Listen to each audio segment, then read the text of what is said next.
ஞானானந்தமயம் தேவம் நிர்மலஸ்படிகாகிருதிம் ஆதாரம் சர்வ வித்யானாம் ஹயக்ரீவம் பாஸ்மகே. நமஸ்காரம். புது வசந்தம் டிவி நேயர்களுக்கு அஸ்ட்ரோ கேஎஸ் ஐயங்காரின் பணிவான நமஸ்காரங்கள். வார பலன் 11/3/2024 17/3/2024 வரலாம் உண்டான வாரத்திற்கு என்னென்ன பலன்னு பார்ப்போம். முதல்ல இந்த வாரத்தினுடைய கோல்சாரம் என்ன அப்படின்றத பார்ப்போம். அதற்கு பிறகு இந்த வாரத்தினுடைய விசேஷ நாட்கள் என்னென்ன வருது, அதற்கு பிறகு இந்த வாரத்தில் எந்தெந்த ராசிக்காரர்களுக்கு சந்திராஷ்டம நாட்கள் வருதுன்றதை பார்ப்போம். முதல்ல இந்த வாரத்தினுடைய கோல்சாரம் அப்படின்னு பார்க்கும்பொழுது, இந்த வாரம் காலபுருஷ தத்துவத்தின் முதல் ராசியான மேஷ ராசியில் குரு பகவானும், 6ஆம் இடம்னு சொல்லக்கூடிய கன்னியில் கேதுவும், மகரத்தில் செவ்வாய் உச்சம் பெற்றும், சனி சூரியன் சுக்கிரன் இந்த 3 கிரகங்கள், அதற்கு பிறகு கும்பத்திலையும், அதற்கு பிறகு மீனத்தில் புதனும் ராகுவும் இருக்குது.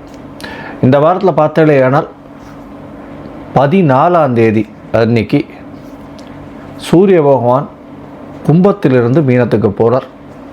சௌரமான மாதம், அதாவது பங்குனி மாதம் பிறக்கிறது.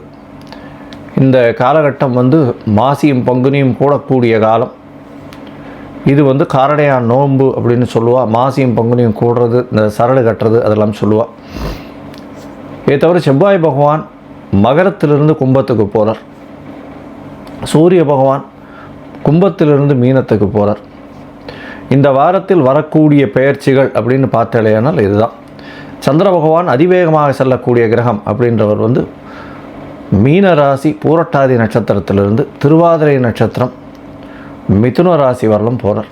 இந்த வாரத்தில் நடக்கக்கூடிய மாற்றங்கள், கிரக மாற்றங்கள் இதுதான். இந்த வாரத்தில் வரக்கூடிய விசேஷ நாட்கள் அப்படின்னு பார்த்தாலேயானால் 13ஆம் தேதி, அதாவது 13/3/2024 மாசி மாதத்தின் கடைசி நாள், சதுர்த்தி, சுக்லபட்ச சதுர்த்தி. அதனால் வர சதுர்த்தி அப்படின்னு பேர். இந்த வர சதுர்த்தியில் எனக்கு என்னென்ன வேணுமோ அதை கொடுங்கள்னு பிள்ளையார்கிட்ட கேட்டிங்கன்னா அது எல்லாமே கிடைக்கும். அதனால் வர சதுர்த்தி ரொம்பவும் விசேஷம். விநாயக பெருமானை 9 முறை சுற்றிட்டு வர்றதும், அவருக்கு ஒரு தேங்காய் உடைக்கிறதும், 9 முறை தோப்புகரணம் போட்டுட்டு வர்றதும் நல்ல ஒரு ஏற்றத்தையும் மாற்றத்தையும், நீங்கள் நினைத்த விஷயங்கள் எல்லாத்தையும் அச்சீவ் பண்ணக்கூடிய வாய்ப்புகள் மிகவும் உண்டு. உங்களுடைய ராசிக்கு இதை பொதுவாகவே பார்த்தீங்கன்னா இந்த ராசிக்காரர்கள் எந்த ராசிக்காரர்களாக இருந்தாலும் இந்த வர சதுர்த்தியை கொண்டாடுறது ரொம்பவும் நல்லது. 14ஆம் தேதி பங்குனி மாதம் பிறக்கிறது. மாசி பங்குனி கூடும் நேரம். இது காரடையான் நோன்புன்னு சொல்லுவாள். இதனுடைய விசேஷம் என்ன அப்படின்னா, திருமணமான பெண்களுக்கு அதாவது தாலி பாக்கியம் நல்லபடியாக இருக்கணும் அப்படின்னு சொல்லி இந்த சாவித்திரி கதை சொல்லுவாள். சத்யவான் சாவித்திரி கதை சொல்லுவாள். அவர் யமதர்மராஜனையே சாவித்திரி போய் பிடிச்சி அவருடைய இதுவை மீட்டு கொண்டு வந்ததாக சரித்திரம் சொல்கிறது. இந்த காரடையான் நோன்பு ரொம்பவும் விசேஷம்.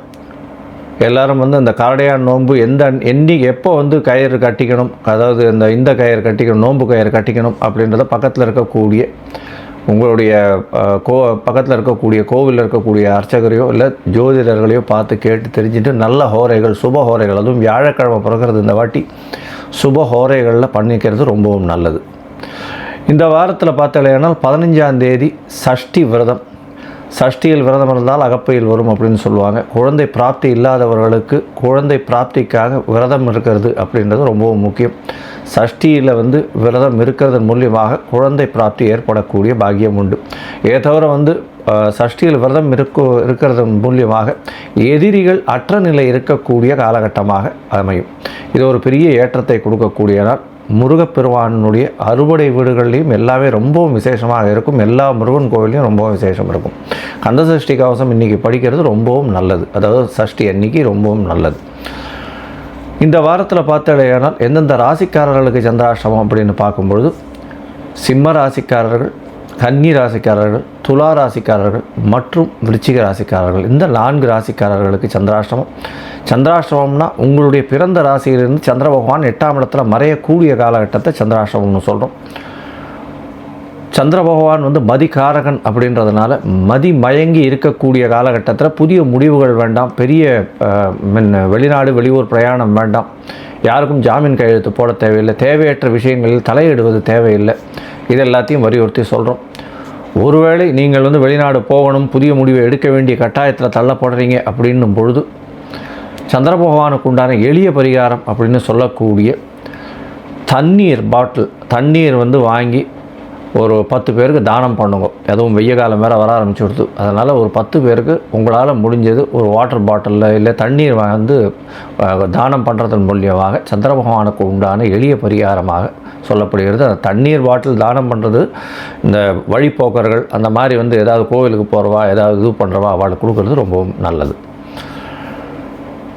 இந்த வாரத்தில் பார்த்தீங்கன்னா மேஷம் முதல் மீனம் வரை எப்படி இருக்குது அப்படின்றத பார்க்கலாம். அதற்கு முன்னாடி என்னுடைய மொபைல் நம்பர் ஸ்க்ராலிங்கில் இருக்கும். உங்களுக்கு அஸ்ட்ராலாஜிக்கல் கன்சல்ட் தேவைப்பட்டதுன்னா எனக்கு ஃபோன் பண்ணுங்க. உங்களுடைய date, time, place of birth, உங்களுடைய நேமு, பேரண்ட்ஸ் நேம் அனுப்பிச்சேலையானால் என்னுடைய சார்ஜஸ் என்ன, கட்டணங்கள் என்ன அப்படின்றத போடுறேன். உங்களுடைய ராசியையும் லக்னத்தையும் கணித்து அதற்கு உண்டான சந்தி இருக்கா அப்படின்றத பார்த்து, பாத சந்தி, லக்ன சந்தி, அதை தவிர வந்து ஒரு ராசியிலையும் வந்து ஒரு நட்சத்திர சந்தி வருதா அப்படின்றதையும் பார்த்து, உங்களுக்கு உண்டான தசாபுக்தி அந்தரம் சூக்ஷ்மம் என்ன அப்படின்றதையும் பார்த்து, இன்றைய கோல்சார பிரகாரம் எப்படி இருக்குது அப்படின்றதையும் பார்த்து, உங்களுக்கு உண்டான எளிய பரிகாரங்கள் உங்களுடைய பிரச்சனைக்கு தீர்வுகளாக நான் என்னால் முடிஞ்சது சொல்கிறேன்.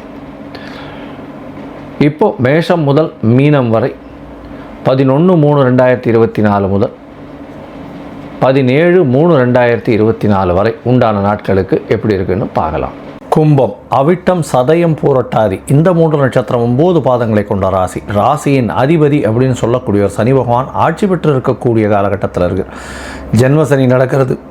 கும்பராசிக்காரர்களுக்கெல்லாம் பார்த்தேன்னா இந்த வாரமான 11ஆம் தேதியிலிருந்து 17/3/2024 வரலும் உண்டான வாரத்தில் 14ஆம் தேதி செவ்வாய் பகவான் உங்களுடைய ராசிக்கு 12ஆம் இடத்துல உச்சம் பெற்று இருக்கக்கூடிய செவ்வாய் பகவான் உங்களுடைய ராசியிலே வர சுக்கிர பகவானோட சேர்ந்து இருக்கக்கூடிய காலகட்டம், சனி பகவானும் சேர்ந்து இருக்கக்கூடிய காலகட்டம். உங்களுடைய ராசிக்கு 3-10 அதிபதினு சொல்லக்கூடியவர் உங்களுடைய ராசியிலே இருக்கிறது பெரிய விசேஷம். இதை தவிர 2ஆம் இடத்துல பார்த்தாலேயானால் புத பகவானும் சூரிய பகவானும் இந்த வாரத்தில் வந்து சூரிய பகவான் உங்களுடைய ராசியிலிருந்து 2ஆம் இடத்துக்கு போகிற சப்தமாதிபதி 2ஆம் இடம் தனஸ்தானத்தில் போகிறதுனால எதிர்பாலினத்தவர் மூலியமாக பண வரவு அதிகமாக இருக்கக்கூடும், பொருள் வரவு அதிகமாக இருக்கக்கூடும், நண்பர்கள் சூழல்கள் மூலியமாக நல்ல ஒரு ஏற்றம் கிடைக்கக்கூடிய காலகட்டமாக இருக்குது. பார்ட்னர்ஷிப் கன்சர்னும் நல்ல ஒரு ஏற்றம் இருக்கக்கூடிய காலகட்டமாக இந்த வாரம் அமைய போகிறது. இந்த வாரத்தில் பார்த்தாலேயானால் உங்களுடைய ராசிக்கு குழந்தை பிராப்தி ஏற்படக்கூடிய பாக்கியம் இருக்கும். இருந்தாலும் சிறு சிறு பிரச்சனைகள் இருக்கக்கூடிய வாய்ப்புகள் நிச்சயமாக உண்டு. இந்த வாரத்தில் உடல்நிலையில் நல்ல ஒரு ஏற்றம் இருக்கும். இருந்தாலும் 8ஆம் இடத்தில் உங்களுக்கு வந்து கேது பகவான் இருக்கிறதுனாலையும் ராசியிலேயே சனி பகவான் சுக்கிர பகவானோட இருக்கிறதுனால சிறு சிறு பிரச்சனைகள் வந்து விலகி போகக்கூடிய பாக்கியம் உண்டு. மென்டல் ஸ்ட்ரெஸ் ரொம்ப அதிகமாக இருக்கும். கும்பராசிக்காரர்களுக்கெல்லாம் எந்த ஒரு விஷயத்தை பண்ணலாமா வேண்டாமான்ற அளவுக்கு இருக்கும். உங்களுடைய ராசிக்கு பார்த்தாலேயானால் அதிவேகமாக செல்லக்கூடிய கிரகமான சந்திர பகவான் 6ஆம் அதிபதி உங்களுடைய ராசிக்கு 2ஆம் இடத்துல இந்த வாரத்தை ஆரம்பிக்கிறார். 11/3/2024 12ஆம் தேதி மதியம் ஒரு 1:30 மணி வரலும் இருக்கக்கூடிய காலகட்டத்தில் சந்திர பகவான் 2ஆம் இடத்துல புத பகவானோட சேர்ந்து, அதை தவிர ராகு பகவானோட சேர்ந்து இருக்கக்கூடிய காலகட்டம். புத பகவான் நீச்சம் பெற்று 2ஆம் இடத்துல இருந்தாலும் மறைந்த நீச்சம் பெற்ற புத பகவான் நல்ல ஒரு கல்வியை கொடுப்பார். பணத்திற்கு பஞ்சம் இருக்காது.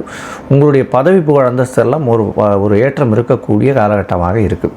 இதை தவிர 5-7ஆம் அதிபதிகள் சேர்ந்து 2ஆம் இடத்துல இருக்கிறதுனால குடும்பத்தில் நல்ல ஒரு ஏற்றம் இருக்கக்கூடிய காலகட்டமாக இந்த வாரம் அமைய போகிறது. ஏன்னா 14ஆம் தேதிக்கு மேலே சப்தமாதிபதியும் சேர்ந்துக்கிறார். உங்களுடைய ராசிக்கு பார்த்தீங்கன்னா 3ஆம் இடத்துல வந்து குரு பகவான் இருக்கார். குரு பகவான் சந்திர பகவானும் அங்கே போகிறார். 12ஆம் தேதி மத்தியானம் ஒரு 1:30 மணியிலிருந்து 15ஆம் தேதி அதிகாலை ஒரு 2:30-3 மணி வரலும் இருக்கக்கூடிய காலகட்டத்தில் குரு சந்திர யோகம் அமையிறது, கஜகேசரி யோகம்னு சொல்லக்கூடியது அமையிறது. இதன் மூலியமாக 3ஆம் இடம் வலுப்படுறது. உங்களுடைய முயற்சிகள் அனைத்தும் வெற்றி பெறும். முயற்சிகளில் பார்த்தேனால் எல்லா விதமான ஏற்றங்கள் இருக்கும். இளைய சகோதரர்கள் மூலியமாக நல்ல ஒரு ஏற்றம் கிடைக்கக்கூடிய காலகட்டமாக இருக்குது. உங்களுடைய ராசிக்கு 4ஆம் இடத்துல சந்திர பகவான் போகிறார். அதாவது 15ஆம் தேதி அதிகாலை ஒரு 2:30-3 மணியிலிருந்து 17ஆம் தேதி காலத்தால் ஒரு 9:30 மணி வரலும் இருக்கக்கூடிய காலகட்டத்தில் சந்திர பகவான் உங்களுடைய ராசிக்கு 4ஆம் இடத்துல இருக்கார். 4ஆம் இடத்துல உச்சம் பெற்று இருக்கார். 6ஆம் அதிபதி 6-11 இருக்கிறது ரொம்பவும் விசேஷம். இதன் மூலியமாக பார்த்தாலேயானால் உங்களுக்கு புதிய மாற்றங்கள் ஏற்படும். பணவரவு நல்லபடியாக இருக்கும். தொழில் வேலையில் வந்து நல்ல ஒரு மாற்றம் இருக்கும்.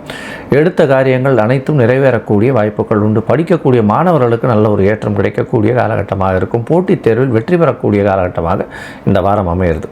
இந்த வாரத்தில் உங்களுடைய ராசிக்கு 5ஆம் இடத்துல சந்திர பகவான் போகிறார். 17ஆம் தேதி காத்தால் ஒரு 9:30 மணியிலிருந்து 19ஆம் தேதி ஒரு ஈவினிங் ஒரு 5:30 மணி வரலும் இருக்கார். இந்த காலகட்டத்தில் பார்த்தீங்கன்னா 6ஆம் அதிபதி 6க்கு 12ஆம் இடத்துல 5ஆம் இடத்துல இருக்கிறது மூலியமாக புதிய கடன் வாங்கக்கூடிய வாய்ப்புகள் உண்டு.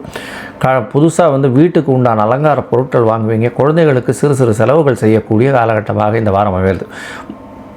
மொத்தத்தில் பார்த்தோம்னா இந்த கும்பராசிக்காரர்களுக்கு நல்ல ஒரு ஏற்றமான வாரமாக இந்த வாரம் அமைகிறது. ஏன்னா சுக்கிர பகவான் உங்களுடைய ராசியிலேயே இருக்கார். அவர் வந்து உங்களுடைய ராசிக்கு 4, 9க்கு அதிபதி, அதாவது ஒரு திரிகோண கேந்திரத்துக்கு அதிபதி, மிகப்பெரிய யோகர், அதீத சுபர் அப்படின்னு சொல்லக்கூடியவர். அவரே உங்களுடைய ராசியில் இருக்கிறதுனால எல்லா விதமான ஏற்றங்களும் உங்களுக்கு ஒரு பெரிய மாற்றங்களும் கிடைக்கக்கூடிய வாரமாக இருக்குது. இந்த வாரத்தில் பார்த்தீங்கன்னா அருகில் இருக்கக்கூடிய இந்த பிரத்யங்கரா தேவி கோவிலுக்கு போயிட்டு வாங்கும். அதை தவிர வந்து அருகில் இருக்கக்கூடிய நவகிரக சந்நிதியில் எள் விளக்கு போட்டுட்டு வாங்கும். அதாவது நல்லெண்ணெயில் எள் நினச்சி நல்லெண்ணெய் விளக்கு போட்டு வாங்கும். நல்ல ஒரு ஏற்றம் கிடைக்கக்கூடிய காலகட்டமாக இருக்கும். அதை தவிர வந்து இந்த வாரத்தில் வந்து உளுத்தம்பருப்பு தானம் கொடுங்கும். அதனால் இதன் மூலியமாக உங்களுக்கு பிரச்சனைகள் எதாக இருந்தாலும் அந்த பிரச்சனைகள், வந்த பிரச்சனைகளும் வரக்கூடிய பிரச்சனைகளும் நிச்சயமாக கடந்து போகும்.